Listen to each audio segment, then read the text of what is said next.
Hi, I'm Paula. I live in Portland, Oregon. I have a house that is in the woods. There are lots of fir trees and maple trees and all their debris. We've been spending upwards of $500 a year to clean this out of the gutters and off the roof. And I believe that with leaf filters, I can save that $500.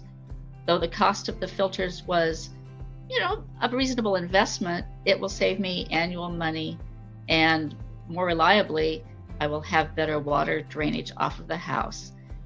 The installation process was great. I had Spencer. He did a great job all day long. It took. The sales rep was lovely as well, and she convinced me that it was the best product on the market. After doing a little more research, I agreed with her.